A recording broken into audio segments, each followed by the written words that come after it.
वज़ीर आज़म Imran Khan world media council से खिताब कर रहे हैं. Collateral damage. We were witness to that in our own country. In Pakistan's tribal areas, the more drone attacks, the more people got killed, their families got killed in drone attacks, the more people joined the militants. So I was opposed to this, and for that I was considered anti-American. I was considered someone who was pro-Taliban. So finally the US policy under President Trump is that there should be peace talks, and there should be a dialogue, and there should be a political settlement.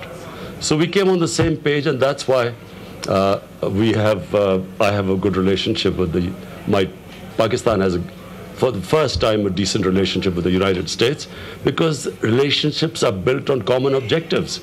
Previously, we had this awful situation whether the US expected Pakistan to help them win the war in Afghanistan. Pakistan should never have accepted this challenge by the US, because we could not do it. We couldn't deliver. And so our governments made the big mistake of agreeing to the US what they couldn't deliver. As a result, we were reviled. We lost 70,000 people dead in this war on terror. And at the end, we were held responsible for the US not succeeding. Now, objectives were same. Both the United States, Pakistan, Afghanistan want peace. It was just a question of how to get the Taliban talking to the US and then to the Afghan government. So this was the main subject. Others were, of course, we want trade with the US. Pakistan wants help from the US in improving our trading relationship, which was previously just a transactional relationship, Pakistan to help the US in the war on terror, and US gave us aid. Now we want a proper relationship with the US. The last time you met, President Trump suggested he might be willing to get involved in Kashmir. You've called to internationalize the issue before. India, of course, has always opposed it. Is there any chance that's going to happen? Let me just say one thing. When my government came into power, I am a firm believer that, military is not a solution to ending conflicts. In fact, you go into a conflict with one objective, and then it spawns various other unintended consequences, and other conflicts come out of it. So from day one, I believed that the only way forward was we have peace, we try to have a peace settlement and help the US peace settlement with Afghanistan, mend our fences with Iran, because there were some border issues we had with them, which we did. And then the next was India. And India, I have to say that I'm probably the one Pakistani who I feel knows India much better than anyone else. I have probably more friendships than anyone else in India. And because of cricket being such a big thing in India and Pakistan, and because of that cricketing background, I felt that I was ideally placed in improving our relationship between the two countries. So immediately I reached out to Prime Minister Narendra Modi, and I was amazed that there was, the reaction was quite weird. Because we thought, we said all our differences, which is mainly Kashmir, we could settle through dialogue. But the subcontinent hosts the greatest number of poor people in the world. And the best way to fight poverty is to have trading relationship between the two countries rather than spending that money on arms. So this is what I spoke to the Indian Prime Minister. But I came across a brick wall. And then really the events that happened, this killed. I immediately told him that if you can give us any actionable intelligence, we will act. But rather than act, they bombed us.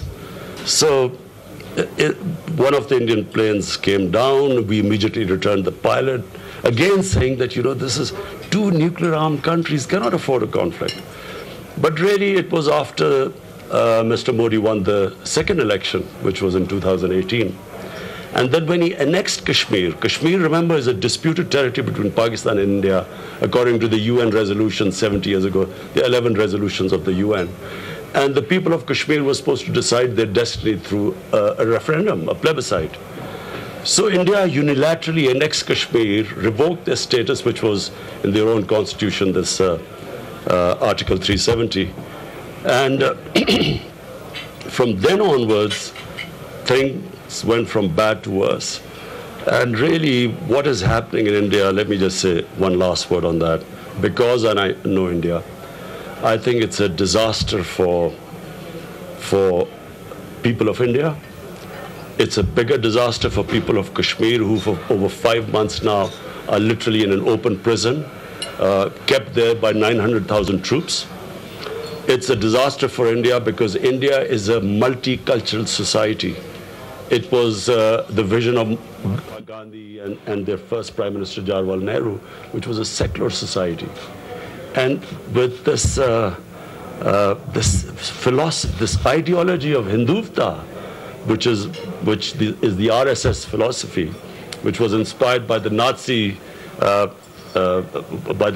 when it came about in 1925, which believed in the Hindu racial superiority, and also was built on hatred against other races like Muslims, Christians. So therefore, I feel bad because, you know, how can, in such a huge country with a Muslim population of 200 million people, there are Christians there, there are Sikhs there are Dalits there are tribals. I just think that the path which India is going is a disaster for India. But I feel that for people of Kashmir right now, it is the biggest disaster because they are trying to change the demography of Kashmir, which actually is against the Fourth Geneva Convention, calls it a war crime. So yes, I'm worried about Kashmir, and that's also what I talked to President Trump about. So you said a lot there that I want to pick up on. First, to return to India and Pakistan and the idea of war. You almost went to war last year. You recently said that Pakistan will find it increasingly difficult to remain inactive along the line of control if India continues its attacks there. So how close to another major conflict are we? What can you do to prevent it, and what can the rest of the world do to prevent it? Well, we're not close to the conflict right now, but I'm just looking ahead, and that's why it's important that, you know, the United Nations must act, the US must act, because what I fear is what happened in Pulwama. We asked India that, look, this suicide attack has happened, you blamed us, please give us any actionable intelligence and we'll react. But the dossier arrived after the Indian jets had bombed Pakistan. So my worry is, and by the way, after that, the whole election campaign, which Narendra Modi won hands down, was actually hatred against Pakistan and this whole jingoism and war hysteria. So my worry is that, you know, if things get bad in India, there are protests in India against these two, citizenship law and registration law, these two laws they brought about. There are protests going on in India now. Worry is that, you know, to take attention away from if things get worse there. Already there's a bombing along the line of control. Things could get worse, and they might just try and distract from that. So you cannot have two nuclear-armed countries even contemplating a conflict. That's why the US, the most powerful country in the world, and the United Nations, they must take steps. All I said was that why not send observers along the line of control? Let the UN observers come and find out. India blames Pakistan, we are blaming India. Why not have observers there? Mm-hmm. Trump, of course, also has a very close relationship now with Prime Minister Modi. Were you worried by Howdy Modi? Yeah, not by Howdy Modi, but this relationship is understandable because India is a huge market. And of course, every country would like trading ties and benefits of this huge market. And that's fine. My only concern is not about the US-India relationship. My concern is that it's the direction India is going, and I'm worried about that. You know, if you've read history and you read what happened in Nazi Germany, the sequence of events, it's striking resemblance. Nazi Germany between 1930 and 19 went from a liberal democracy to a fascist totalitarian racial state. If you look at what is happening in India in these BJP 5 years, look where it's heading. And that's the danger bit. You know, and you're talking about a huge a country of 1.3 billion people and nuclear armed. So this is where the whole idea of United Nations was to prevent some sort of a conflict happening again. And this is a potential flashpoint, and that's why I think that President Trump and the UN should act. So since we're at the World Economic Forum, let me ask a question about the economy.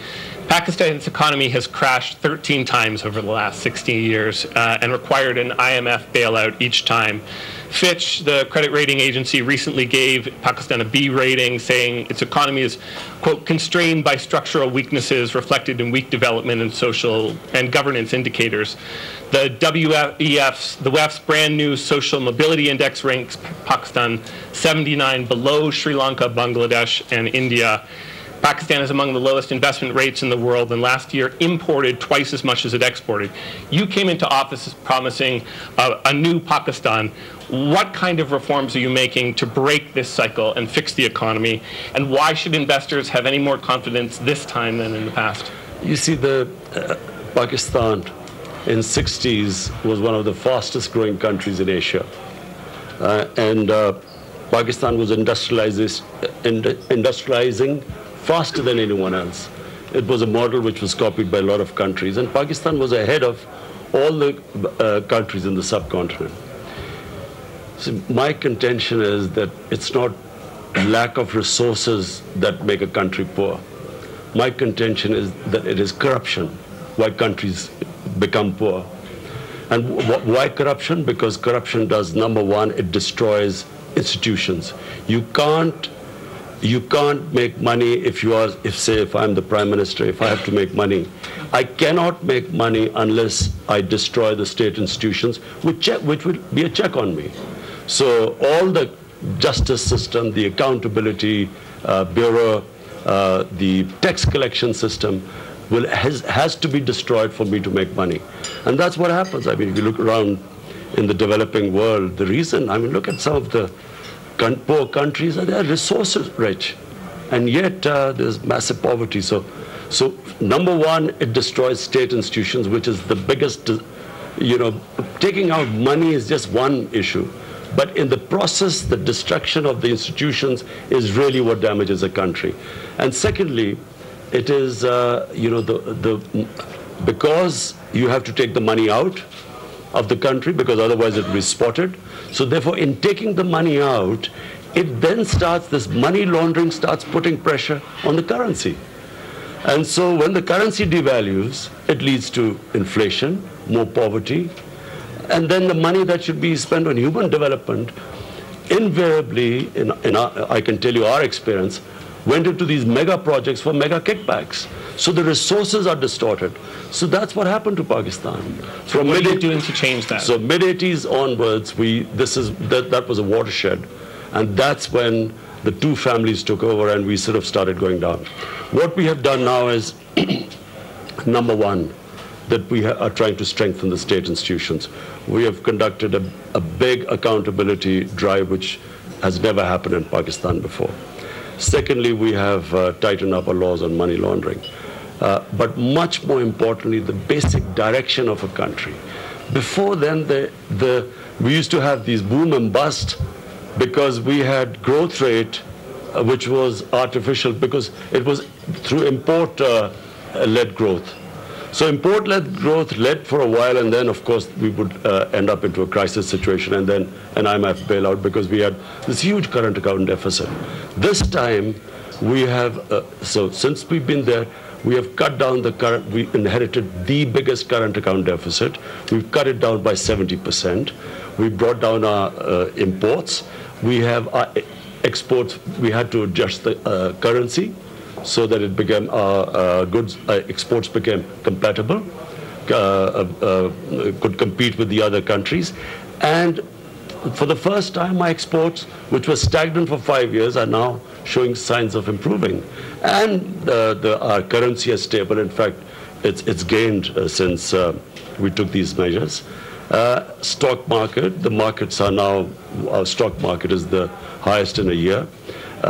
And our investment in just 1 year, year to year, it's gone up 200%. So our direction is right. Obviously, there's a lot of hard work to do, but I think we are headed in the right direction. And how much can you do in the ways of reform on productivity, corruption, etc., when the military still has such vast business interests and is still so powerful? I can say that, you know, this is probably the first government that is totally being supported by our military. There's no issue between the government, civilian government, and the military. And the reason is that I think there is a total trust there, because this is the cleanest government. And the reason why the previous clashes used to take place was that when the civilian government, the leadership started making money, the military had these intelligence agencies which would know what was going on.